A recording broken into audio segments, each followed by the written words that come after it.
Assalamualaikum warahmatullahi wabarakatuh. Pada pertemuan kali ini, kita akan membahas mengenai analisa, ukuran, dan migrasi di Indonesia.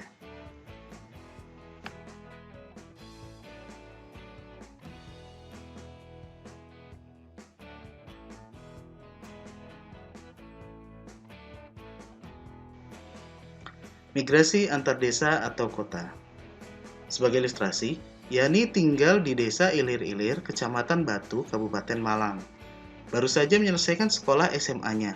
Rencananya, Yani mau melanjutkan pendidikan ke jenjang yang lebih tinggi, namun tidak punya biaya. Akhirnya, Yani memutuskan untuk mencoba mengadu nasib ke Jakarta. Di sana, ia ternyata menjadi pelayan toko di salah satu supermarket di Jakarta. Pertanyaan untuk diskusi, dalam kasus Yani ini, kira-kira apa yang menyebabkan ia memutuskan untuk pergi ke Jakarta?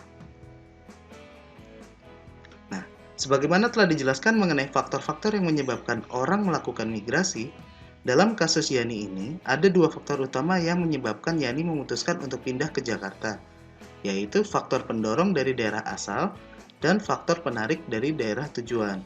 Ditambah lagi, menurut Everett Ashley tahun 66, adanya faktor-faktor pribadi pada diri Yani. Faktor-faktor pendorong itu antara lain ketiadaan sumber daya yang dapat meningkatkan taraf hidup seperti ketiadaan lapangan kerja yang memadai, terutama untuk lulusan SMA, tanah pertanian yang makin menyempit di daerah asal. Sedangkan faktor penarik karena adanya harapan akan memperoleh kesempatan kerja di Jakarta dengan segala aktivitas perkotaannya. Pada sisi lain, secara pribadi, Yani punya keinginan untuk meningkatkan taraf hidupnya bagi keluarganya yang tidak mampu sehingga ia mau bekerja apa saja di Jakarta, meski sebenarnya tidak sesuai dengan ijazah yang dimilikinya. Secara definisi, migrasi desa kota adalah berpindahnya penduduk yang berasal dari suatu daerah yang bersifat perdesaan menuju daerah lain yang bersifat perkotaan. Perhitungan angka migrasi pedesaan ke perkotaan jarang dilakukan, meski gejala ini banyak dijumpai di banyak negara berkembang. Namun demikian, tidak berarti bahwa penghitungan migrasi dari pedesaan ke perkotaan tidak bisa dilakukan. Sebenarnya migrasi ini sama saja dengan migrasi antar kabupaten yang terdiri atas beberapa kriteria, migrasi seumur hidup, migrasi resign 5 tahun, dan migrasi total. Untuk melihat besaran migrasi yang berlangsung dalam jangka pendek 5 tahun terakhir, maka digunakan migrasi resign 5 tahun. Kita dapat melihat jika ada perbedaan karakteristik tempat tinggal 5 tahun yang lalu dan karakteristik tempat tinggal sekarang pada saat pencacahan.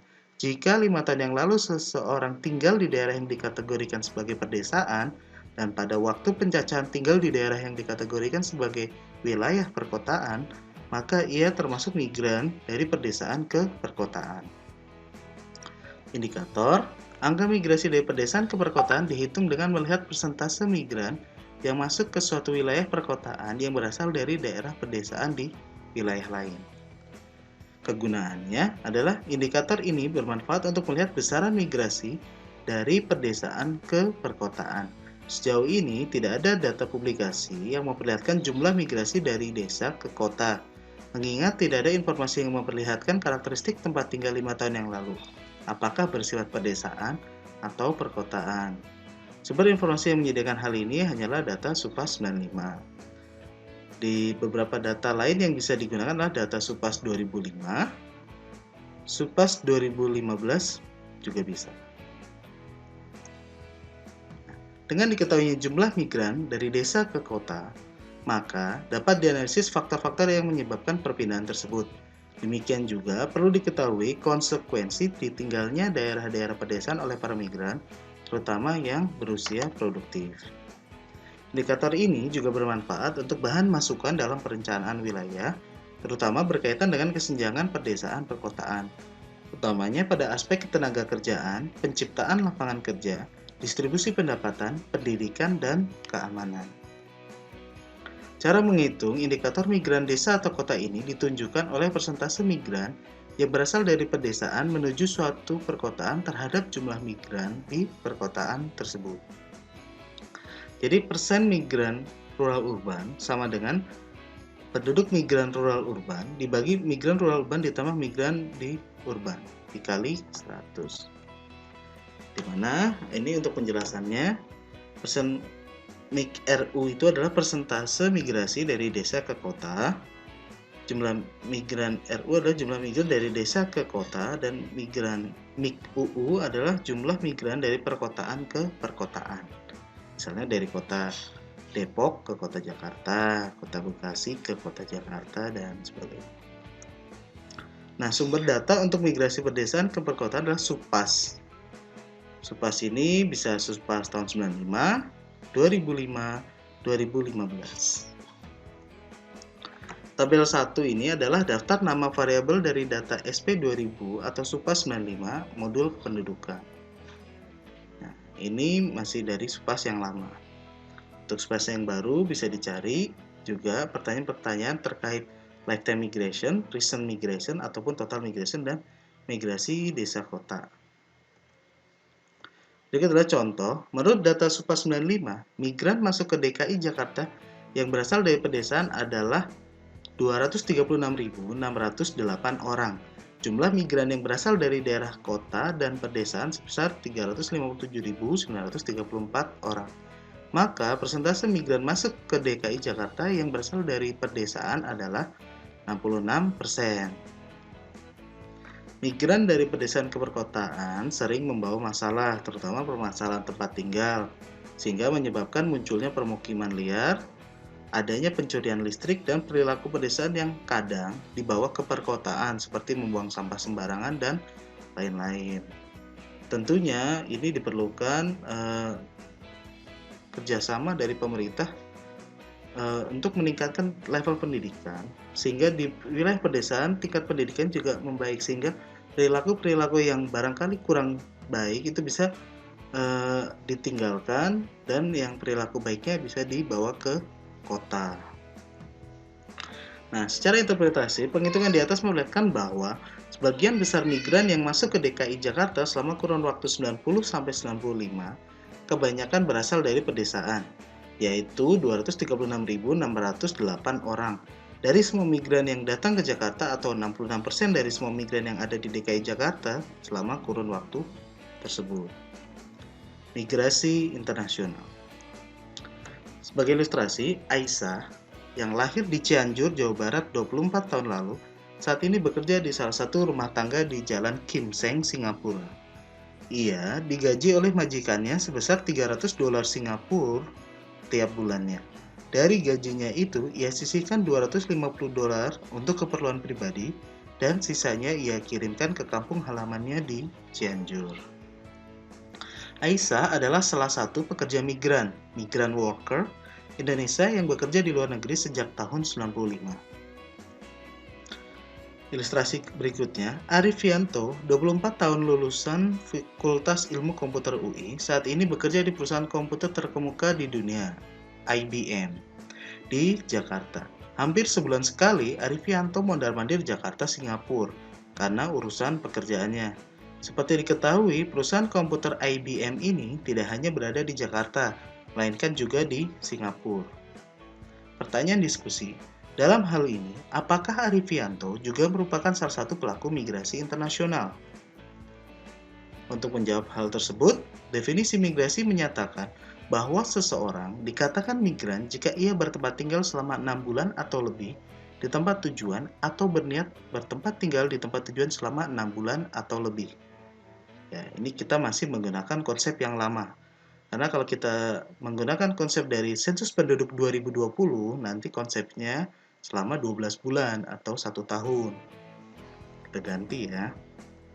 Nah, dalam kasus ini, jika Arifianto biasa bertempat tinggal, usual place of residence, atau usual residence-nya itu di Jakarta, dan tidak berniat tinggal di Singapura dalam jangka waktu 6 bulan atau lebih, maka ia hanya pelaku mobilitas non-permanen. Atau lebih spesifik lagi, Arifianto adalah pelaku migran sirkuler, karena ia tidak bermaksud tinggal di Singapura dalam jangka waktu yang lebih lama. Dia tapi rutin, perginya setiap bulan pasti pergi, makanya dia disebut migran sirkuler.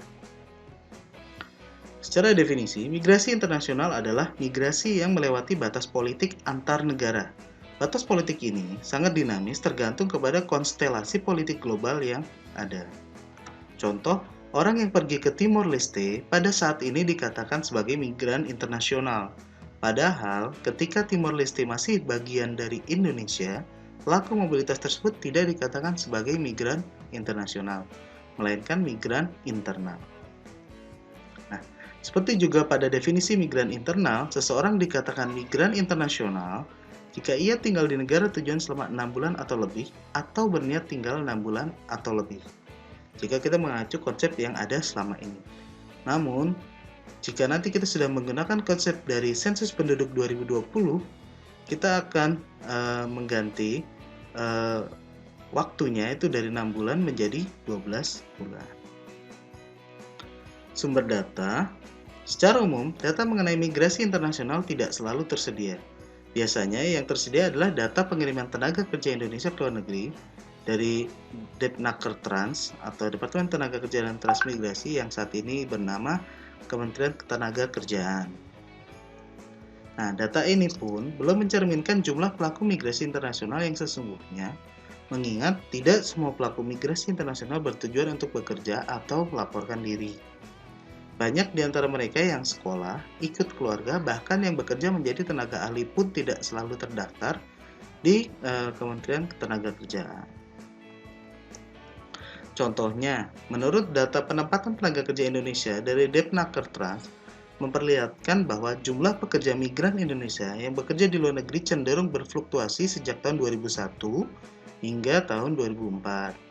Sebagian besar dari mereka umumnya pergi menuju Saudi Arabia dan Malaysia. Yang lainnya pergi ke Kuwait, Singapura, Korea, Taiwan, Hong Kong, dan Jordan. Data tersebut juga memperlihatkan bahwa mereka yang pergi ke luar negeri ini lebih besar sebagai pekerja migran informal yang tidak terdokumentasikan daripada yang formal atau legal terdokumentasikan. Sehingga dulu sering kita dengar kabar bahwa banyak migran-migran ini dideportasi atau dikembalikan ke Indonesia, sehingga mereka orang-orang yang dideportasi ini disebut sebagai remigran, ya. Jadi orang-orang yang migrasi kembali, return, ya, kembali ke tempat asal. Kondisi semacam ini seharusnya menjadi perhatian bagi pemerintah daerah, terutama pemerintah kabupaten kota, untuk meningkatkan kinerja dinas ketenagakerjaannya atau dinas lain yang terkait dengan masalah ini, mulai dari pendataan, pembinaan, pemberangkatan, dan kepulangan para migran tenaga kerja. Data tenaga kerja asing yang bekerja di Indonesia juga menunjukkan jumlah migran yang masuk ke Indonesia dari berbagai negara. Sejak tahun 2001 hingga 2004, umumnya berjumlah 20.000 hingga 25.000 orang.